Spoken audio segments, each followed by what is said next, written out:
This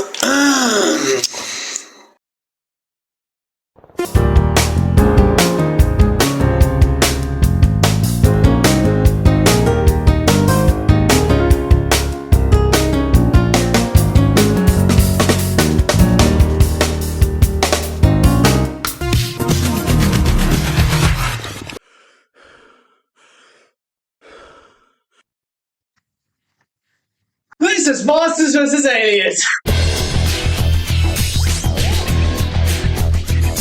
Hello everyone, my name is Nando, and for today's video, we're here to dive into Monsters vs. Aliens. Now let's be honest, I don't have much recollection of this movie. I just know my dad rented the video game version of it on the PS2, and it looked like this, which is quite the something. But now that it's 2025, a huge resurgence of this movie has come back, but not really for what you expect it to be, because it's only given relevance all because of this Photoshop GIF. That's not actually how the character looks like. This is quite terrifying. So let's be real, you're only here for this, for this mommy figure, and for this. Let's get into this! The movie begins with a black and white filtered version of the DreamWorks intro with an added twist that a UFO kidnaps a young boy. What a way to start! What?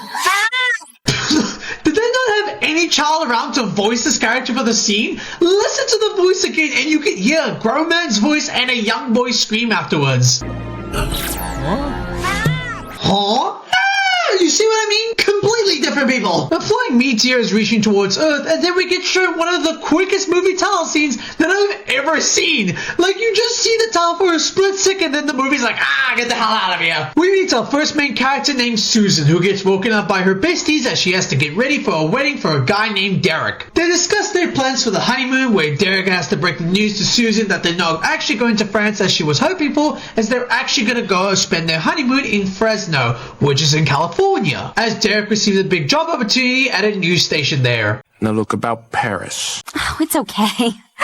It's fine, as long as we're together. Fresno is the most romantic city in the whole world. Okay, now that's somewhat, not even a lie, somewhat, as apparently it was studied on a website called mydatingadvisor.com that Fresno was apparently the #1 most romantic area for single people. I couldn't really find the website that they were talking about, as I was always greeted with this thing, but I did find an article about the situation that was titled Fresno, the #1 romantic city in America for singles, study says, followed by, what the hell were they thinking? But as Derek leaves, Susan comes to notice the big meteor dropping right towards her. So what does Susan do in this situation? She, tries to run in the same direction as the meteor?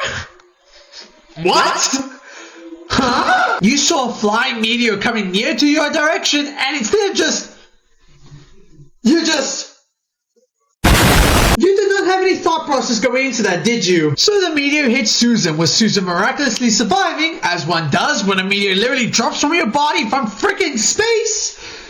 But I digress. As her mom is able to pick her up and get her ready for the wedding, with her dress already been cleaned for it. 8 minutes in, and there's already too many suspicious miracles happening here. The wedding begins, but things seem to go wrong as everyone notices Susan glowing and growing into this huge giant. She's terrified by what's happening, but it all ends abruptly as the US military tranquilizes her to put her down.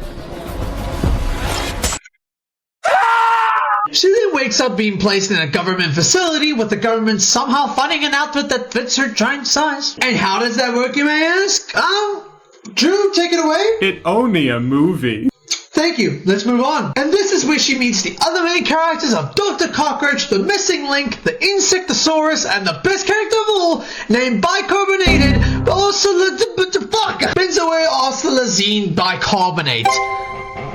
I got that so wrong, probably, but this is the closest shot I'm ever gonna get to pronouncing that. It's short for Bob. That's the joke. So Bob shows us the first gift that everyone overly uses on Twitter. She's speechless. She? Yes, Bob. We are in the presence of the rare female monster. No way. It's a boy. Look at his boobies. Phew, I did not expect a response at all. Might we ask your name? Susan. No, we mean like your monster name. Like, what do people scream when they see you coming? You know, like... Look out! Here comes Susan. Really? Susan! Ooh, I just scared myself. That is scary. That's so stupid. But this movie's good. We then meet General Moniger, who owns the facility, letting her know that she's in a facility filled with monsters that the government wants the public to keep any focus out of. But I'm not a monster. I'm just a regular person. I'm not a danger to anyone or anything. Sorry. She literally caught a body and was just like, sorry. Happens a lot. So Susan gets locked in her personal room, as it's noted that she'll never see anyone from the outside ever again. And while Susan's currently going through this traumatic process, the general is like, oh, and one other thing. The government has changed your name to Ginormica.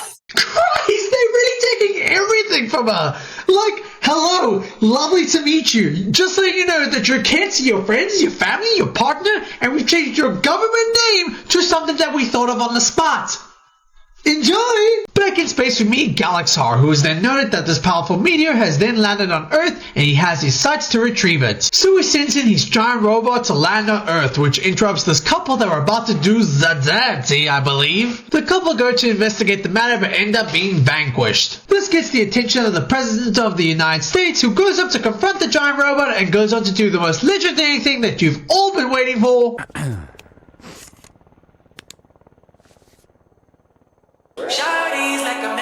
So the robot lends out a hand, seemingly looking like he may have actually liked the song. Or not. The military do their best to stop the machine, but it's just too strong to stop it. So that's how you want to play it? Eat lead, alien robot. Evidently they eat lead. My lord, why does no one ever talk about this movie? It's so good!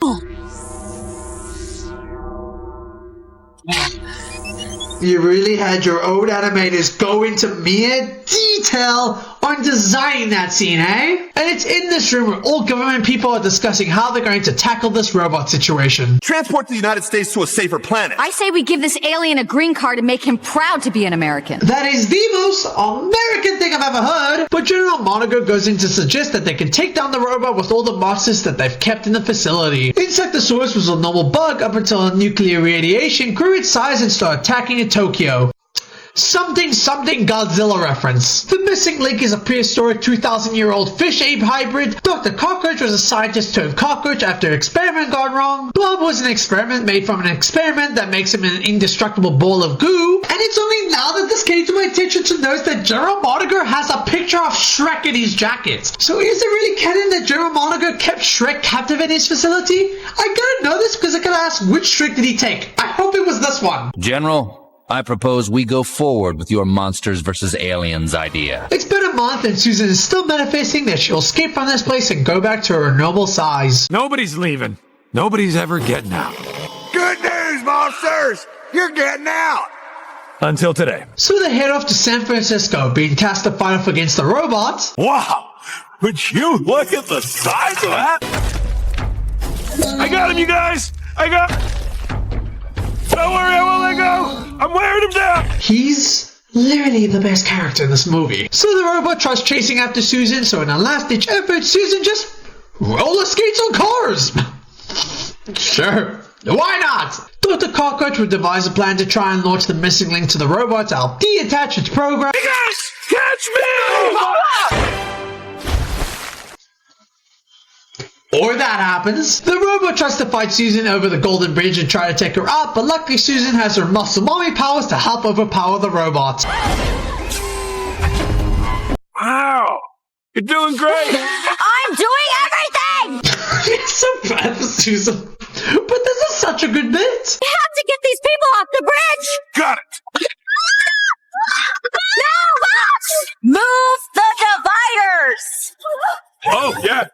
I can't stop stop like showing myself laughing because I'm actually enjoying this. Like, it's banger hits after banger hits. So Susan and Bob manage to help the civilians get out of the bridge, then using the cables of the bridge to help take down the robot. Gallaxhar sees what happened to the robot and sets his sights to take himself to Earth to sort the issue out. The monster gang are discussing what happened, and that's when we see this other more notable meme come to fruition. Also fun but really dumb rant that I just gotta get out of the way, but someone had posted an HD version of this gift and this tweet blew up, like blow up, generating 30 million views and nearly 500,000 likes. And with Elon Musk implementing a feature where you can get paid for how much you tweet on the app, do you want to know how much this one tweet made? Drumroll please. It came to an astronomical, enormous, record-breaking, nearly $1,000. Yeah, that's it! Let me repeat myself. 30 million views, nearly 500,000 likes, nearly 3 figures. I think it's funny for the fact that it's only nearly 3 figures. That's it. Nothing more, nothing less. So seriously, people, find a job that doesn't have you trying to rage bait people into commenting on your post so that Elon Musk can freaking pay you. It ain't worth it, people. The general greenlights Susan to help her see her family, and this way she gets to reunite with Derek again. Oh, Derek! You wouldn't believe my last 3 weeks. You just wouldn't believe it. Now, as a kid, I thought it was a funny / freaky sight to have your girlfriend be a giant, superpowered girl swinging you around like it's nothing. But, like, I'm an adult now. And just, you know, I'll just get to the corner. But like, sip on me, Mom. I'm sorry, I just had to say it. But this happy reunion turns into a sad heartbreak as Derek shows his true colors, breaking up with Susan as he fears that the news of having his girlfriend be this giant monster will somehow overshadow his entire career as a news reporter. Which I don't know, it's just, it sounds like the dumbest reason to really break up with someone, but Derek seems like an entitled douchebag, so we'll just sit and be happy that she's just done with the mans. There was only Derek. Why did I have to get hit by a meteor to see that? Oh, idiot! The freaking law, man! It's so stupid! He does it all the time, but it always gets me! So Susan fully embraces her giant form, but then she would be immediately kidnapped by Gallaxhar. Susan would then wake up with another outfit change. Seriously, where are they finding outfits that fit her exact giant size? So Gallaxhar traps Susan, but Susan quite easily overpowers his prison and tries chasing after him. She has Gallaxhar by the nail, but Gallaxhar is able to trap Susan once again and trigger a command to suck out all of the Quantonium power in her body, draining out all of her powers, draining her back to her normal size. Gallaxhar plans to use his new power to help destroy Earth, and when asked why, we get one of the funniest ways to explain a villain backstory ever. I found out my parents were... No child should ever have to endure that. So I went on the road with a giant... And soon thereafter was married. Things were going well until she wanted... But I've told you too much already. The movie is just on key with its bits. Holy crap! So Gallaxhar creates clones of himself, announcing to the world that with the help of his fidget spinner designed ship, that he's going to take over the world and claim it as his. Gallaxhar finds no worth in Susan anymore and orders for her execution, but the gang are able to retrieve her back because the clones suspected that the monsters were just a part of the team because they wore the same jacket as them. It's a kid's movie, so just let it slide. But the disguises get compromised and have to take out the alien army, but Bob manages to get them to escape. They find the main power core to the ship, which is powered by the smart AI virtual assistant that can only be breached into accessing their security through... And I can't believe I'm saying this, by breaching through it with a Dance Dance Revolution game. It's a movie, I don't know! So Dr. Cockroach gets the AI to initiate a self-destruct sequence, so the gang try to escape as the ship is about to close its doors, but when the gang manage, it only leads to Susan making it past while the rest of her friends get separated from her with the door. So Susan goes on her own mission to try and stop Gallaxhar in his tracks.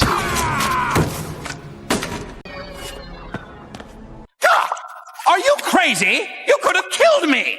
Then we understand each other. Damn! Goddamn, that was cold! Gallaxhar is about to leave to the escape capsule, but Susan stops him and then shoots down the orb that has the quantonium on it on herself. You know, I'd make a really funny editing joke acting like the glass orb should have dropped and knocked her down, but this is the same woman that can get dizzy from just being dropped from a literal meteor from space. Are we sure she didn't have super strength before the meteor got to her?